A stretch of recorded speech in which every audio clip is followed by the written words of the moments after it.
You don't need to be the leader in everything that you do. You don't need to be the expert that gets 30,000 likes on a LinkedIn post. You need to be the person that's commenting on all those, though, and you need to be learning from those.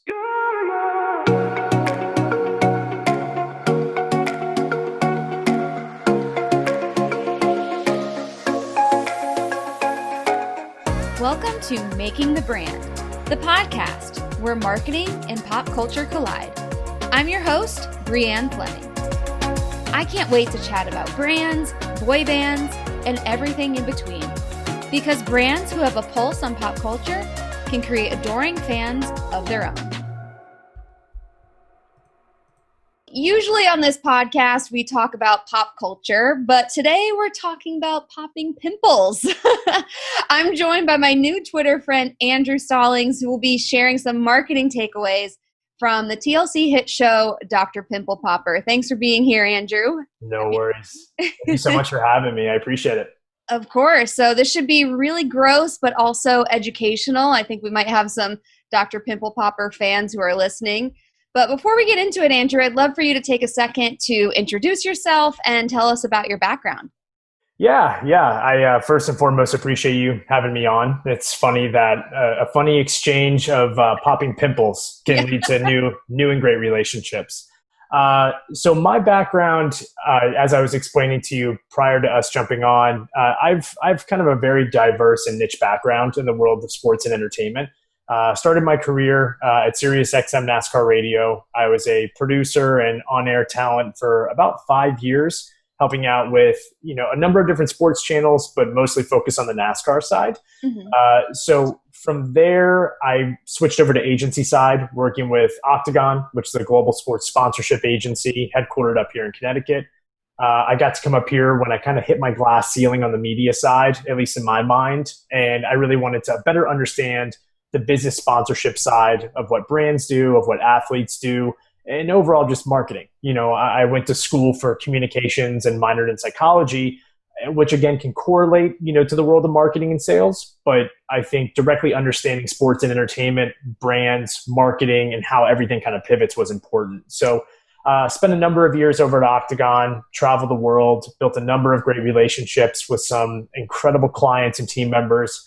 And my last account I worked on over there was Anheuser-Busch. So I was working with Budweiser and the FIFA World Cup team on their relationship.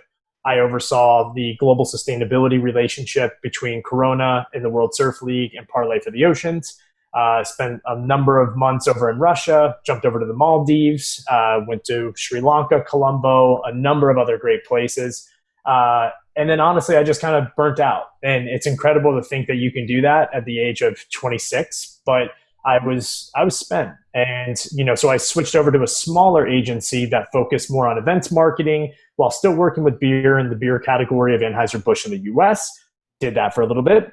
Then went over to the brand side with Constellation Brands, and oversaw field marketing efforts in the Northeast for their core category. And in that whole process, I had built, like I said, a number of great relationships with brands, with athletes, and I noticed that there was just kind of a void as far as all of these incredible athletes, not necessarily in NFL, NBA, NHL, and MLB, but in action sports, esports, NASCAR, golf, tennis, lacrosse, etc. And you didn't really have to be Ricky Fowler or Tony Hawk or Ronda Rousey to really have a great story, have a great niche, and really, be something or someone that a brand would be, thrilled to partner with, overall. So with that being said, I kind of started, one night after a few beers after a men's league hockey game. And I said, okay, I have the words athletes, I have the words opportunity. What can I do with these? And I smashed them together, made a funky run-on word called Athelo that 9 times out of 10 people can't really pronounce. And I kind of started off small, 1 or 2 athletes in the world of action sports who I knew. 2 turned to 5 turned to 10, and now we're up to about 25 athletes that we represent globally. We have about 48 brands that we work with on different creative campaigns, recruitment models, and overall just athlete management, structured partnerships. So I know my way around, corporate brands. I know my way around different athlete brands, but more importantly, I think just identifying brands as normal consumers like yourself and myself, is something that I fundamentally have to focus on every single day. Wow, your background has more to it than I even realized.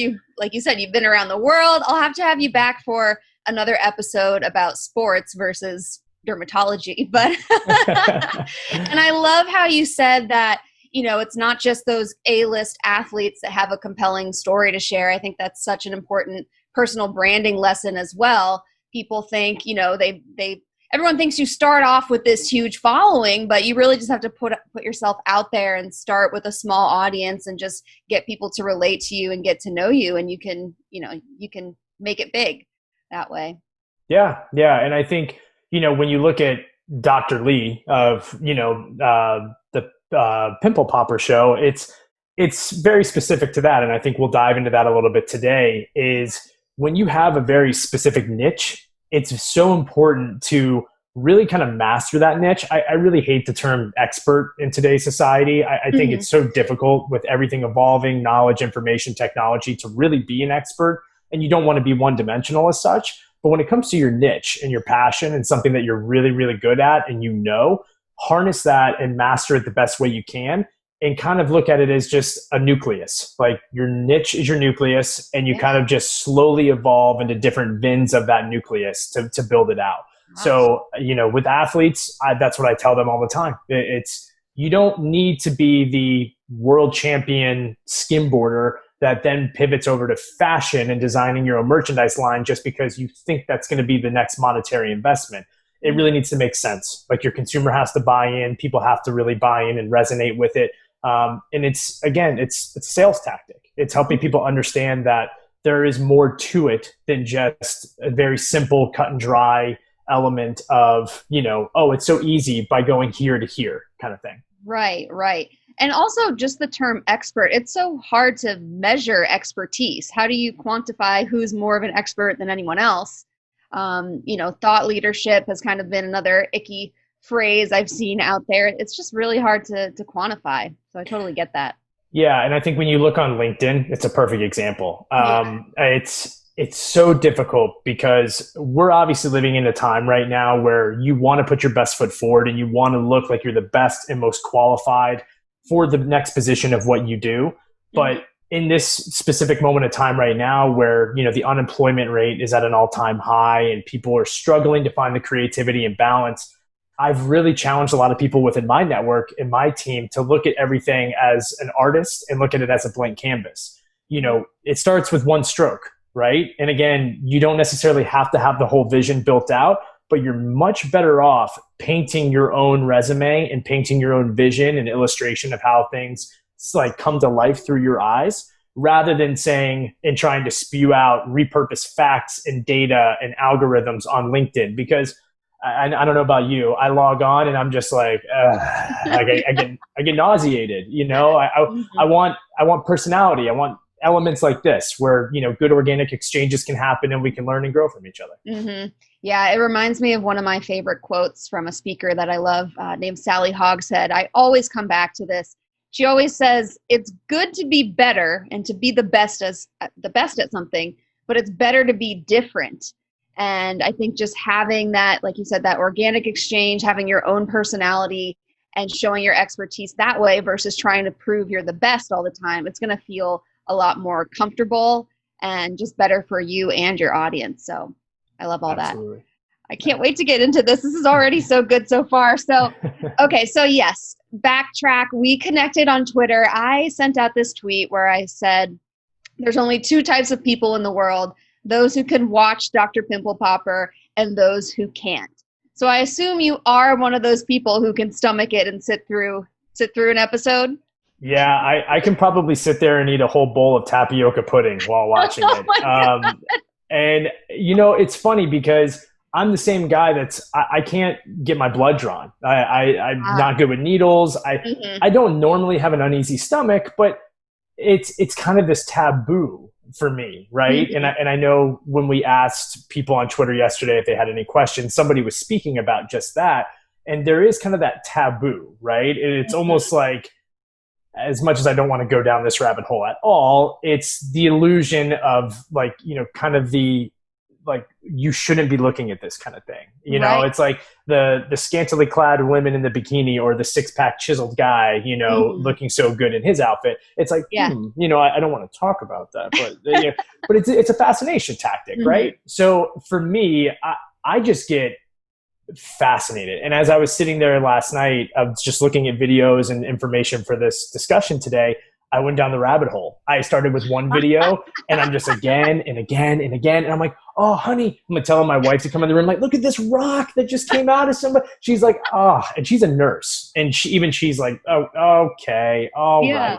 So, but it's the weirdest thing. I can't explain it. I can't get my blood drawn without passing out, but I can watch this and be completely enthralled with everything that's happening on the screen.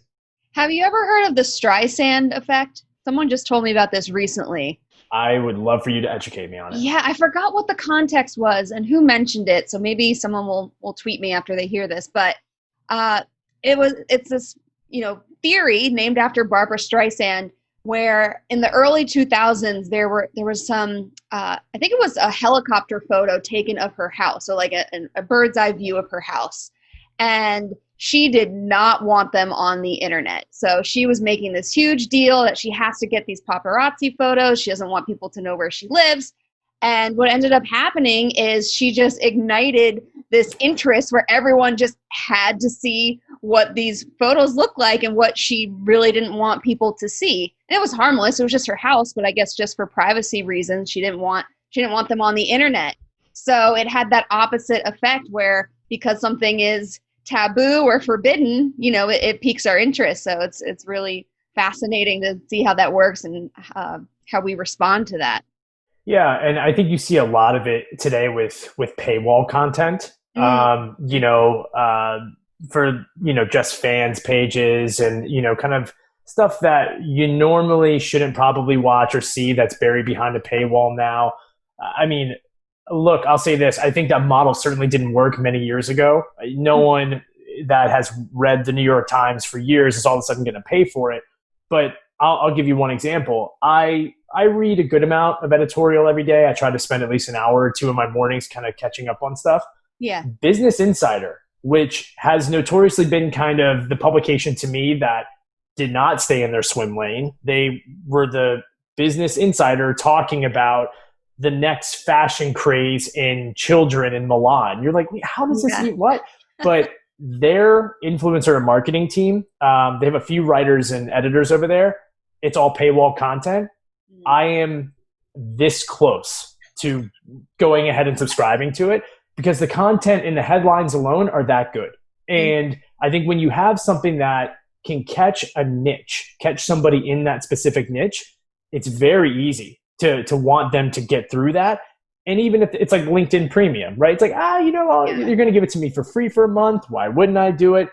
You pay and forget, much like myself. I'm 3 months into a membership and I barely used it. Yeah. So there is a strategy to all of that. But I do think it does exist. You kind of have to have something that's captivating enough, a little bit of a tease.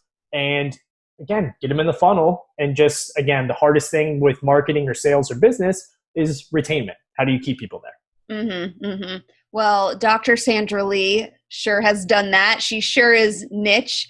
There was no one out there doing what she was doing. So could you give people, I mean, we've already kind of touched on it, but just a little bit of background on the show and what it's about and the premise of it?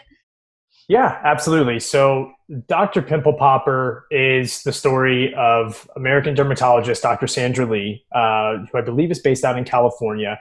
And it is now turned into a American cult reality TV show that airs weekly, I believe, on TLC. And it follows around this dermatologist and now internet celebrity known as Dr. Sandra Lee and her encounters with not just the rich and beautiful and influential people, but I think the beauty of what she's highlighted is a lot of her patients are individuals and people that are very relatable to you and me, or very relatable to the blue collar citizen in Arkansas or New Mexico or even Montana. And I think all of it is super relatable content now when you kind of get to know these individual stories and those elements and pieces. But Dr. Lee has started this many years ago just by slowly beginning to put the content, on YouTube and putting the content on digital and social media. And, you can even go back and see she was met with a variety of failures in the entire process. I mean, starting off in the world of dermatology, I read somewhere like she didn't even get into dermatology school out of the gate. She was, held back, and she considers that to be one of her biggest failures. And I think a lot of us, kind of go through that. I mean, you're talking to somebody that was rejected from 13 colleges and then ultimately wrote a note to the dean at the one that he really wanted to go to get into it. So, we all have to find our ways and alternatives around it. And I think in her case, she, had her content flagged many times by YouTube for it being too gory, too grotesque. And ultimately, I think, again, small pivots, but not massive pivots, has led to now what is arguably one of the biggest cult content pieces in American reality television right now. Mm-hmm. Mm-hmm. Yeah. I mean, she, like you said, she started it off on social media and it's hugely successful. We've got 4 seasons of the show now, and people, like you said, relate to it. And she's developed such a reputation that people will fly from Montana or from wherever. They'll fly across the country to go to her office because she's become this miracle worker in the world of dermatology. So we did touch on it a little bit, but why do you think people are so fascinated with this show? What else is there? Yeah, there's a number of pieces to it. And I think it goes back to what we were talking about a few minutes ago with just the niche effect, right? Mm-hmm. You take kind of this hyper niche of dermatology and pimples and cyst and, kind of that element, you keep it in that bubble, right? Add a beautiful woman that is, again, not in her early 20s, but a little bit older, beautiful woman that has a great personality and is super approachable to her audience. That certainly helps and checks a box. So that element's one avenue. On top of that, you have someone that also shares, layers deeper to her personal journey. Every time you watch an episode with Dr. Sandra Lee, you kind of learn a little bit more about her. It's not all in on her, but I think you learn more about her team, her family, her relationships. And I think you kind of keep coming back to each episode because you want to learn more and more about her as well. So I think there's the personal relationship and affinity effect that can grow from that. But I also think there's a human need. You don't see a lot of people doing it, which, I'll talk about in a second, but this is something that obviously bugs many Americans and many people globally. They have these abnormalities or these cysts or these pimples in these different locations and areas, albeit whether they're cosmetically, whether they can lead to bigger issues with cancer or other diseases. It's so fascinating because I think, again, people want to understand it because they dumb it down. They make it very fascinating to look at it, but it's almost like you're drawn into the education component of it too. I think if you and I would have seen a massive cyst on the side of somebody's face like that, I'm like, oh my gosh, it's attached to their brain. It's a tumor. It's a ticking time bomb, right? But what you don't understand is that really it's cosmetic and it hasn't reached down into the surface, and you just learn. You learn. Right. And, you don't necessarily have to be a dermatology expert or a medical expert, but for some reason having those, kind of interesting alternative facts that you can take to your next, barbecue or family gathering when you're socially distancing safely to throw out there, it's added ammo. It's added pop culture ammo in a lot of ways. So there's so many different elements and pieces to it. But I think, again, obviously the face value is the taboo effect. It's not something that you normally should see or should watch, but you can't help. It's a train wreck. You can't help but look. You're drawn in. You don't want to look away. If you were to tell me, hey, Andrew, like I have a video of this person where the train is coming 150 miles an hour and it is going to blow them to smithereens. Human Andrew in a crowded room is going to tell you, oh, that's horrible. No, I don't want to see it. You look me in the eyes and tell me deep down that somewhere there's not a little bit of, man, I wonder what that looks like. Right. You don't want to be judged, but you can't help but wonder. There's the wonder effect. So, I think there's so many different pieces that stem just from that top layer, which is we shouldn't look at it, but we want to, and we can't help it. but we don't want to be judged, right? You know, a lot of people look at different things, you know, like fashion and what they eat, and everything is so heavily influenced by judgment and what we do every single day. You know, even for this interview, I'm like, oh man, should I go do my hair and do it, you know, look all great? I was like, you know, she's got to get the real me in my element. Backwards hat, t-shirt, here we go. But you got to get rid of the judgment. And I do think that a lot of people, you know, they fear that judgment. They fear, you know, what will people think if I watch this? Like, I certainly wouldn't recommend probably watching Dr. Pimple Popper on your first date. But when you've been married for almost 2 years, like I have, you know, I think you're okay. You can watch it on the couch and not withstand too much judgment. So yeah. And don't watch it during dinner too. I feel like it's always on at like 6, 7 o'clock. I'm like, what are they doing? You know? But I think you hit the nail on the head. There's something about it that is refreshing because it's unsexy, which is so counter from what we see from advertising and just the marketing industry. We're always seeing perfect models and this facade of perfection. And this was like, look how gross this is. Let's peel back the curtain here and just show you what people are really going through. So it explored a topic that people were really wondering about, but no one was covering in such detail and so candidly. Yeah, and I mean, I think we see that, like you said, with body image, especially. You know, we have supermodels now that, you know, we're seeing. I know Sports Illustrated has done a great job over the last few years of, you know, leveraging plus size models of different colors, diversities, race, gender, and even age. You know, that it speaks more to the human effect of it. So, you know, you kind of see that a little bit more. But you don't want that to be everything. I think we do lean on the media to keep things a little bit like out of reach at times. If everything was as obtainable as, oh, I could grab a scalpel and do this myself, we probably wouldn't have the luxury or the premium model of what we do in marketing and advertising. But I think it's a good balance because, like I said, you have someone like Dr. Lee who has this beautiful, very approachable, you know, culturally diverse image that people can like be like, you know, like that's nice. Like that's how I want my doctor to be. But then insert Bertha from Arkansas that has a cyst growing out of every armpit left and right. And you also can be like, I know Bertha. I get that.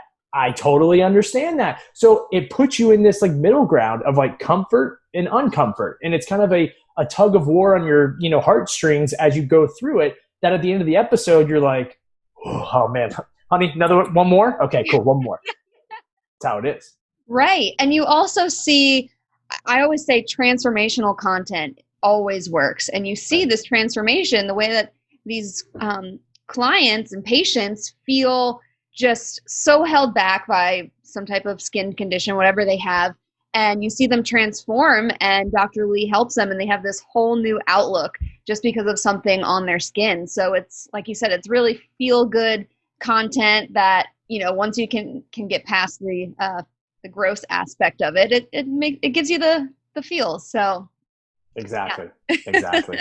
All the feels. Yes. So how would you really just summarize what the takeaways for marketers are from this show? Yeah. So I think the number one term, the marketing buzzword that we've beaten into a pulp throughout this last, you know, 20 minutes or so is niche, right? And I think you see Dr. Lee, and she's very specifically focused on dermatology, which I think in the US, I read a stat, there's only about 10,000 practicing, you know, dermatologists right now year round. And that number is going down more and more, especially with the shrinking economy. People, you know, kind of think like, what do I not need to invest into so much as far as my own medical and health and wellness? And I think dermatology probably becomes then second tier to some, not all, of course. But, you know, that becomes a smaller number in a smaller demographic. And once you kind of get more down to a more catered audience and niche, it almost makes it as, you know, you're the small little experiment in the middle of Times Square. Once you have a partnership like TLC and the social following and stuff like that, you almost want it to kind of invert more than you want it to, you know, blow up like one of those pimples in your fame. You know, you need it to be something where you want more people to crowd around. You want to bring more people in. You kind of almost hope and want that the strategy and the communication and the people that you serve become a little bit more exclusive. It's like a shoe line, right? This is such a great shoe, but there's only 5 made in the world. People want more. People want more. So, I always am baffled to see from a media standpoint how you look at, something like the world of like consumer products and how people appreciate, something a little bit more exclusive and limited. And how do you do that with the world of content? I think we look at movies, for example. When's the last time you really saw a brand new, fresh concept movie that came out into Hollywood that wasn't repurposed or reimagined with something that we haven't probably seen already in the last 10 or 15 years, right? I think originality is very, very tough to crack the nut on. And it's a motto that I myself try to instill every single day, is that originality is everything.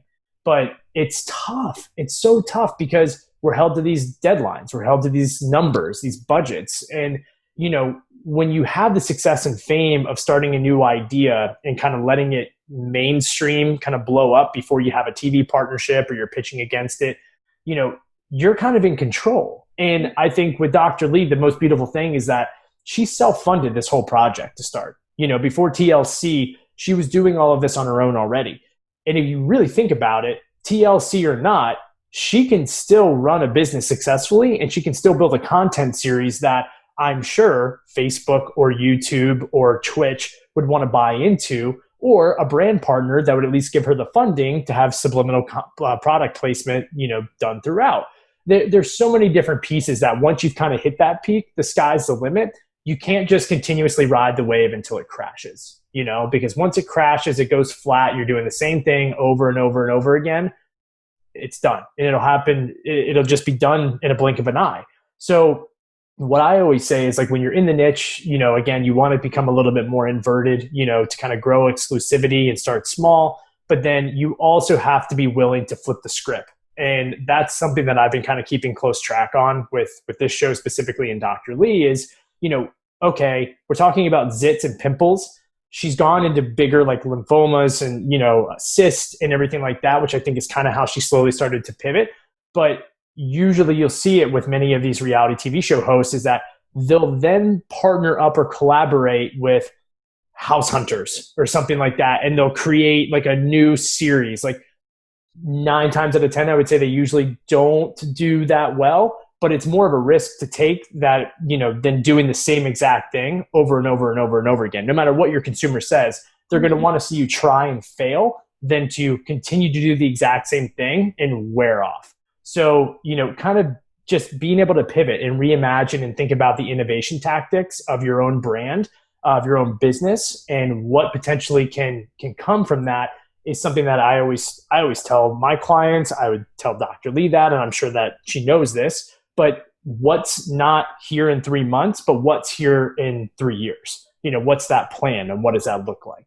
Yeah. I mean, she's definitely used her brand to open doors, and she started just with social media. Now she has a TV show, obviously.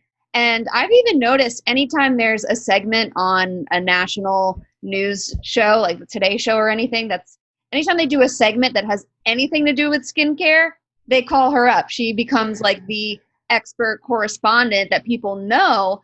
It can be about protecting your skin from sun damage or have nothing to do with really pimples necessarily. But she has positioned herself as this go-to dermatologist that the public knows and is comfortable with. So it's really worked in her favor. I'm also glad you brought up risk, because I feel like that's another thing that she just embraced. The idea of popping pimples and filming it and putting it on the internet probably seemed so out there to people, something that they may not have understood. People probably thought, no one wants to see that. But it was a risk worth taking. So I'm curious, how do you apply some of these takeaways with your own clients? I want to hear more about your work and any inspiration you take from the show in your own day-to-day. Yeah, I appreciate that. I think risk is just imminent in everything that we do. I think too often people will label risk as something that's so drastic and so extreme. But what a lot of people don't realize is that every single minute of every single day, you're taking a calculated risk, whether that is in your communication vocabulary and how you're talking to your significant other, or if it's something as I'm going to cross the street of a busy highway or what I'm going to eat for lunch. All of it has, all of it's a calculated risk, right? For me, and what I look at it from my own personal brand is I was told my entire life, like, oh, you should be in sales. You should be in sales. Like, you're, such a schmoozer. You're Eddie Haskell. Like, ha, ha, ha. And, I took it as a compliment, but I never wanted to leave the security of an incredible job being on boats in the Maldives with some of the biggest brands. What? Like, I don't want to be in sales. I don't want to do that. But you kind of have this crossroads where either you're going to make the decision or life's going to have a way to make that decision for you. And with my last job before I actually went all in on Athelo Group, my hand was forced. And I had just gotten married. I had an incredible job over at Constellation Brands, nice corner office, new car, beautiful salary. I was loving life. However, I went and got married. I came back and we landed on the tarmac from our honeymoon at JFK Airport. And I had a voicemail that loaded up from the previous week saying, hey, Mr. Stallings, could you please come in at 6 a.m. on Monday? We need to have a conversation with you in HR, blah, blah, blah, blah. I'm like, oh. And I apparently was part of a 95-person layoff, that happened while I was on my honeymoon. Again, a lot of people sit there and they could say, oh my gosh, that's horrible. It's terrible. I had never felt more relieved in my entire life to have a fresh start, have a fresh mindset, and at least try, at least at one point to try and give myself an honest 6-month window to build something out. Because I could at least say that if I failed, I tried. Someone could say, man, remember that good idea you had like 70 years ago? Yeah, I tried it and it, didn't really work out. But if you go all in on something and you try it, you never know. And here we are 2.5, 3 years later, and we're chucking along. So I tell my brands the same thing. I tell my athletes the same thing. Sometimes your hand's going to be forced, which, again, don't be afraid of it. Embrace it and truck forward and go along. Sometimes you have to see the writing on the wall to make a calculated risk and decision in order to be one step ahead, to capitalize on the right moment when that wave is coming. Or you could just stay comfortable. You could work your 9 to 5. You could do the bare minimum, never get promoted. And again, I do not discredit people who do that. Like, there's a place in this world for those kind of people, and God bless them. And I really do think that if that's your path and that's your glory, comfort is okay. Just, you should always want to be a little bit better. Whether that's learning, whether that's diversifying your skills, just be a little bit better. And it doesn't have to be better than tomorrow, or like just a little bit better every year, maybe every month. Try and let better be defined to you. Like, don't let it be like, oh, my boss wants me to learn Google AdWords and analytics, so I need to be better on that.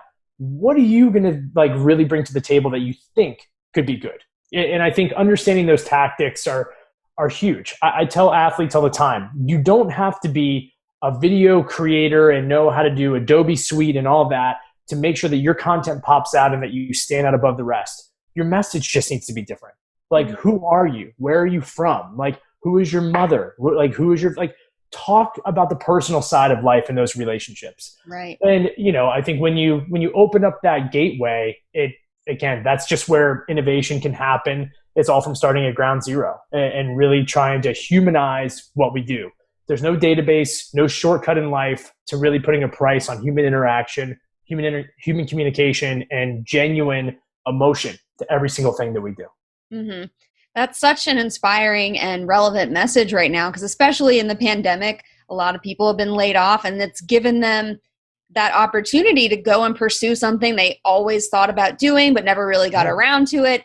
And it's become that silver lining for people. I think there's always more that people can give. There's more that they have to share.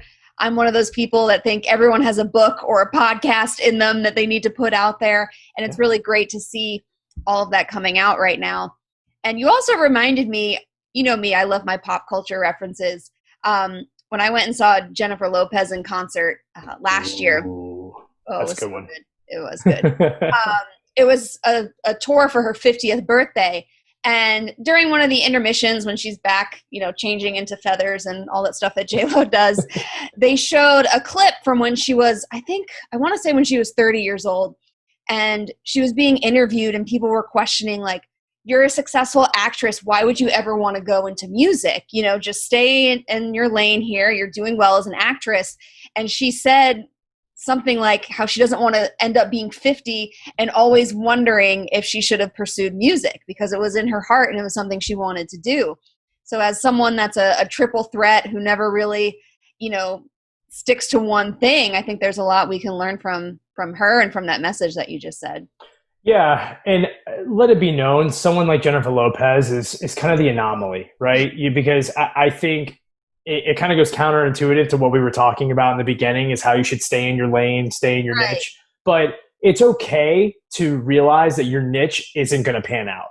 Like if you really put in that enough time and effort and you're just like, man, I am never going to be a reality TV show dermatologist that pops pimples for a living and makes millions of dollars, that's okay. But you have to kind of set those, rules and timelines to make sure that, you're going to get out at the right time for you to be able to sleep at night and to be okay with that. J-Lo is, again, 360, like incredible all around. I think every single female in the world wishes they had a 50-year-old body like her. Every single male in the world wishes they had a 50-year-old body like her. It's just everything. And I love what her and A-Rod have done over the past few years as far as like bringing their marriage, kind of to the main lines. A-Rod's an example. Like, I think he's, again, he looks at his relationship with J-Lo and he's been able to kind of pull positive out of a negative, his whole steroid scandal and everything else of his life. But he's done such a great job of reinventing his own brand. He has his own TV show and everything now. I personally think that they are the sports and entertainment power couple that a lot of people don't necessarily give enough credit to. I think it's very easy to look at, different couples that are, again, doing so much elite things, but they're doing everything and they're doing everything really well. So their TikToks, everything. I love Jake. I love them. They're the best. I actually read an article. I live in South Florida near Miami. And are you familiar with Star Island? Oh, yeah, absolutely. Yeah. I read an article. It was TMZ, unfortunately. You never know what to believe. But it was saying that they're eyeing a property on Star Island and how all the residents are just so excited because they think it'll bring up the property value. And Star Island has kind of lost its luster over the years. So yeah, they have such serious star power, and everyone wants to live and be neighbors with J-Lo and A-Rod. Could you imagine if in your building where you're living that all of a sudden you come out one morning to get your newspaper and A-Rod is just standing there? Like, what would you do? Like, I don't know. I would be like, Alex, good morning. Like, what would you even say to that? You'd be like, oh, okay. Back to my morning latte. Right. Yeah. He seems down to earth. It would probably go really well. He'd probably I love it. So there is a whole subset of content on the internet that's being labeled as oddly satisfying. Mm-hmm. So pimple popping, you could say, can certainly fall in that category. And it's really backed by research that I looked up. There is a professor named Robert Colombo, and he says that watching oddly satisfying videos causes the release of serotonin and dopamine, which bring about happiness and positivity and have a calming effect on people. But like we've said, not every brand is in dermatology. So what are some content ideas that brands and companies can implement to bring about that same feeling of happiness and positivity for their own customers? I think it's a pretty broad question to look at because there's just so many different categories of brands and companies out there that there's no universal answer. I think you very much have to cater it to your consumer, which, a lot of these companies right now are trying to reimagine and figure out like who their consumer audience is. And if nothing else, they're realizing that their consumer may be not spending right now or not someone that's genuinely interested. So now more than ever, you're seeing a lot of brands do a lot of different recruitment campaigns and different strategies to kind of test the market and see, how their product or how their company or how their message correlates with different demographics of consumers.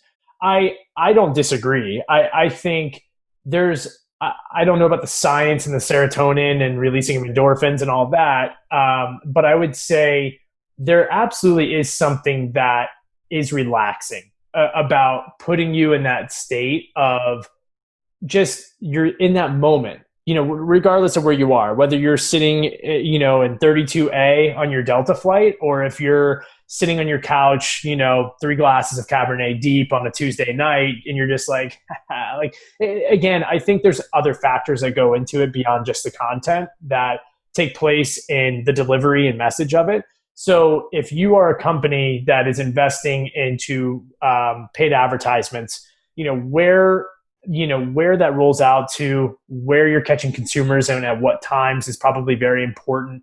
But if you're in long form content, and that is something that lives, whether it's on television networks, media outlets, streaming services, you have to have a whole strategy that's built into it. And you have to look at collaborations that I think that if there's anything that we've learned in marketing and sales over the last few years, is that this has been the last few years, and it could be arguably the decade of collaborations. We're seeing a lot of brands realize they're not as good or better than their competition, but when they come together with competition, even if it's a Wendy's and Burger King Twitter exchange, it does benefit both sides, regardless of who trumps who. And you kind of realize that the collaborations between brands can cause a greater rollout, obviously in numbers, but also it brings more buzzworthy PR, moments and stuff that kind of moves the meter for earned media. So, overall, I think it's again about, how you message it. I think more importantly, it's always about when you message it and roll it out. But I think much like we were talking about earlier with sales and, getting people down in the marketing funnel, it's about retaining that consumer. So why does your content, or why should your content be something that people want to look at again and show their friends? Or, you remember the days back, you want to talk pop culture, like the AOL spam email chains. We would get the funny stuff from Uncle Larry, who would forward us that horrible spam joke. And you had email chains that have been forwarded to 75 other people before you from Zimbabwe. You're like, who, what? But why would you want to do that now? Why would you want to DM that piece of Barstool content over to your friend? That's what you have to think about. Why would you share it? And I think a lot of it has to relate personally. It has to have a personal approach, whether it's an inside joke, whether it's a moment. There has to be a personal connection and correlation to every single thing that we do more than ever, because people do care. They care probably more than they should in a lot of capacities right now.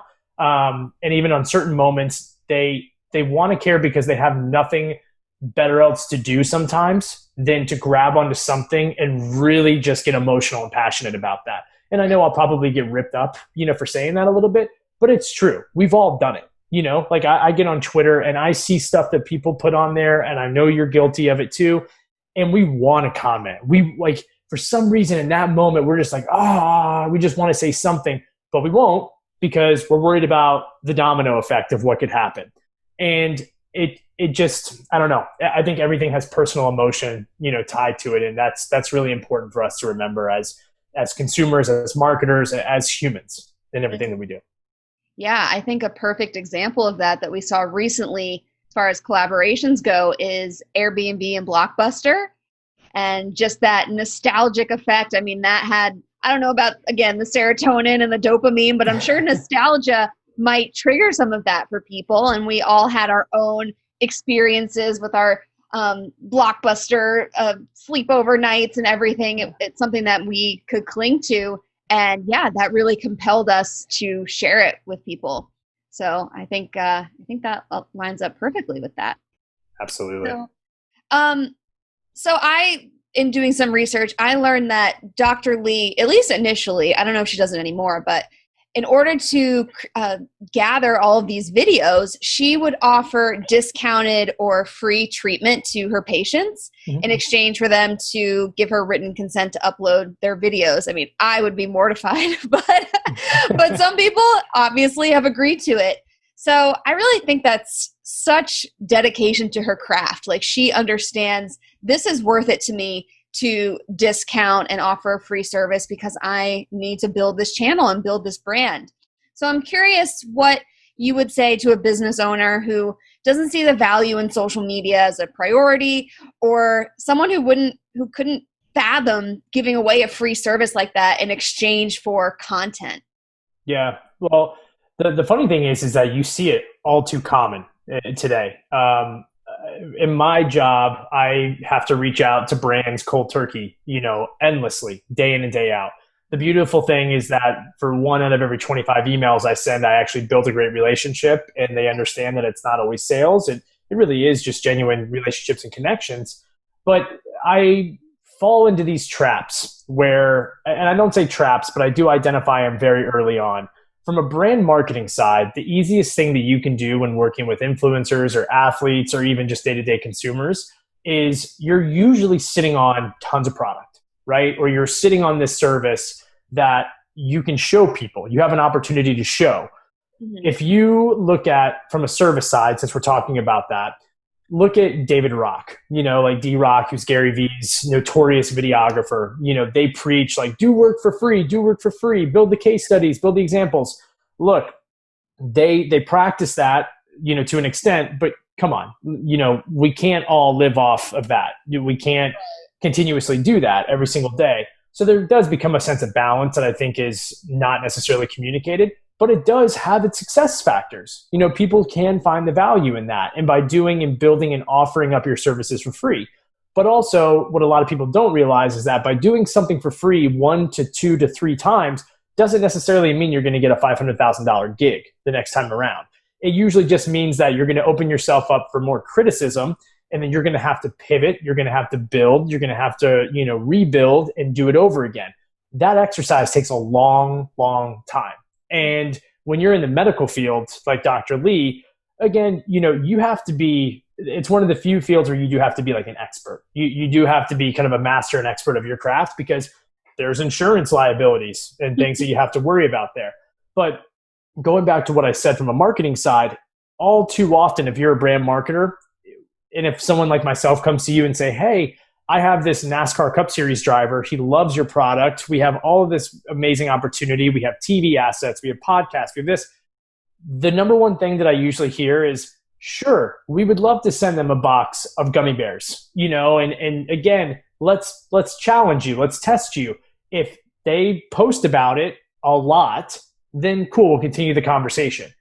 And it's so difficult because obviously I'm not making money off that. My client isn't going to make money off that. But if they really do genuinely love the product, why not? Like, why wouldn't you do it? Like there are certain companies and brands, like we do relationships for free. If the product's good enough, we'll absolutely do it for free because they're going to use it. And again, that relationship evolution is going to be easy. But if you're in a situation like Dr. Lee or anything like that, I don't understand why you wouldn't try and showcase it. If you're a consumer, there's more risk, I think, for you in that position than there is for the actual, brand marketer or medical professional. Again, it's kind of a win-win, for both parties. There's an equal amount of risk and reward in something like that.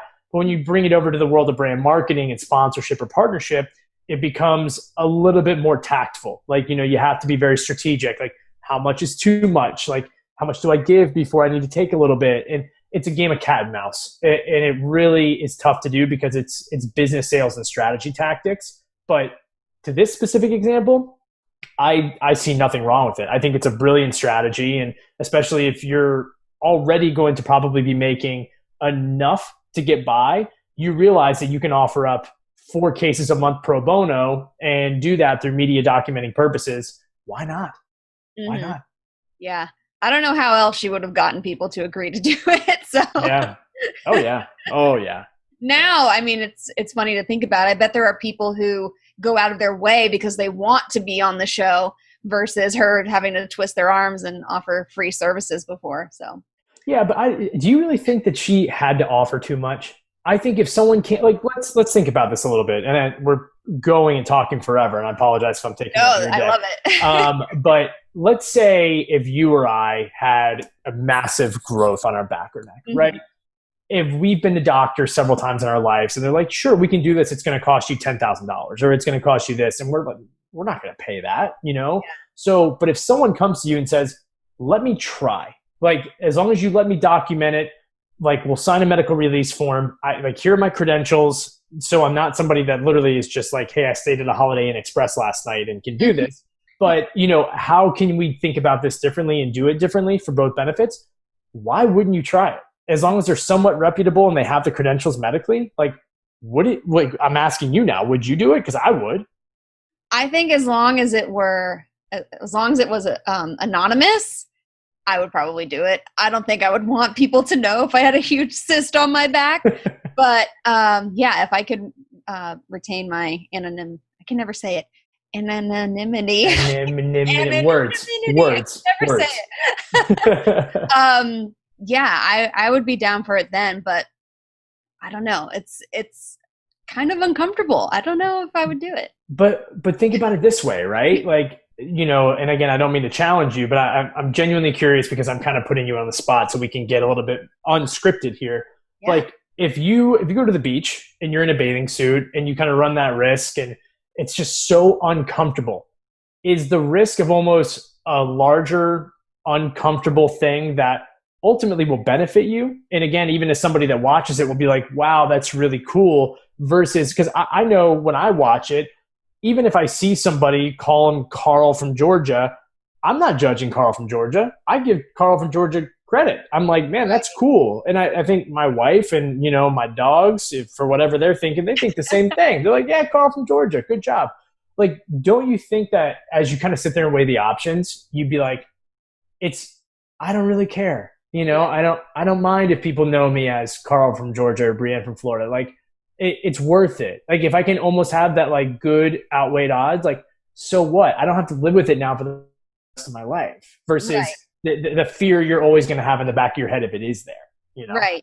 And it's kind of like once you get over that fear and, you know, have the procedure and share your story, you'll inspire other people who could resonate with that or are going through the same thing. So I could see both sides, but it still makes me cringe a little bit just thinking about being on national television, having a cyst popped on my back.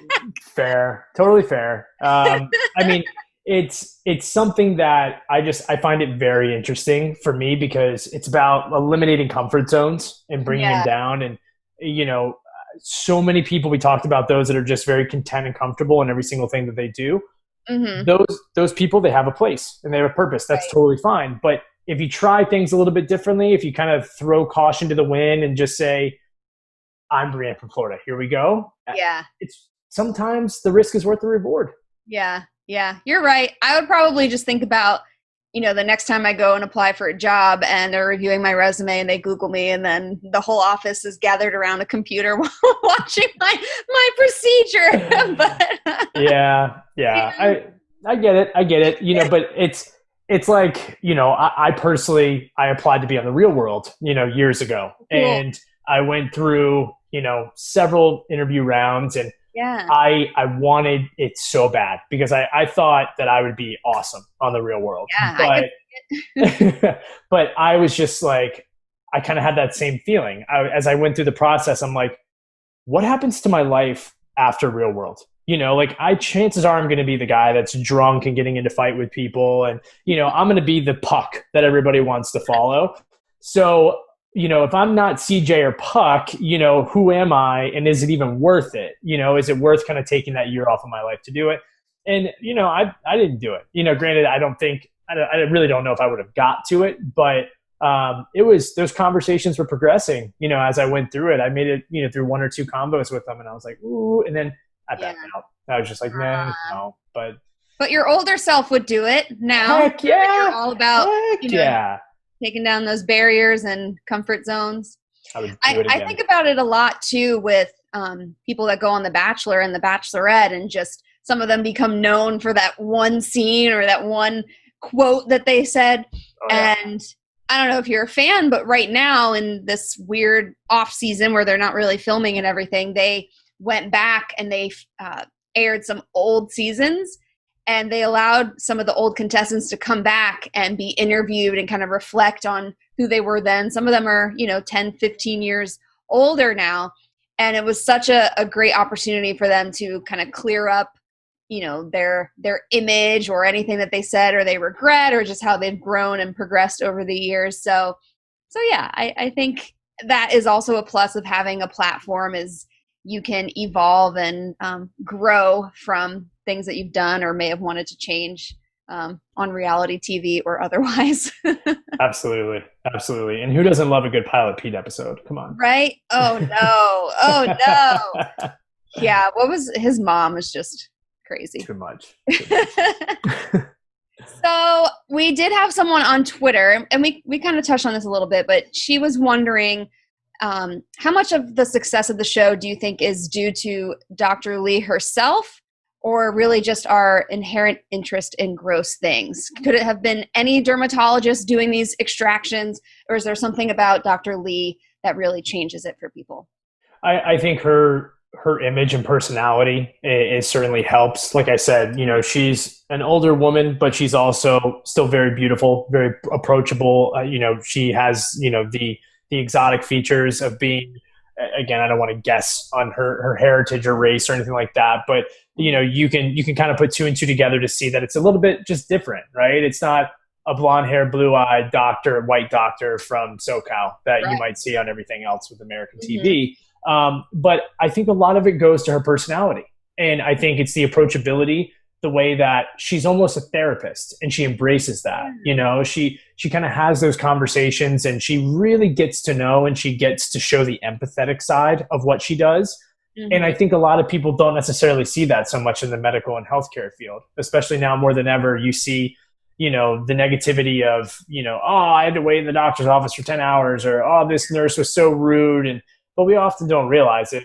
I say it biasly. Again, my wife is in the healthcare field, but there's so much more going on with these individuals' lives. They're human. They're balancing a lot of things. But I think with Dr. Lee, you see that empathetic side. Sure, it might be a little bit of an act and elaborated when the camera's on, but I do genuinely buy into the fact that that is who she is. I think, acting empathetically and to show emotion like that is even the best of the best actors struggle with that, to get people to buy into that.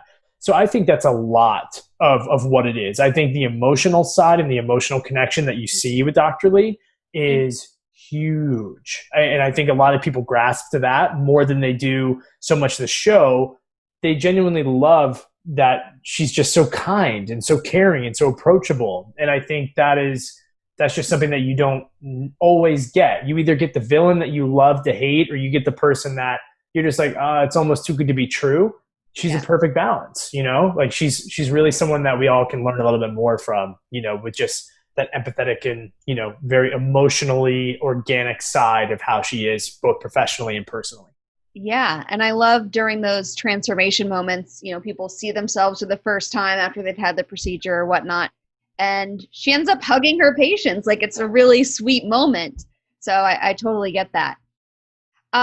So obviously Dr. Lee has used social media to her advantage. Just building out her channels led to her show and just all of these opportunities now.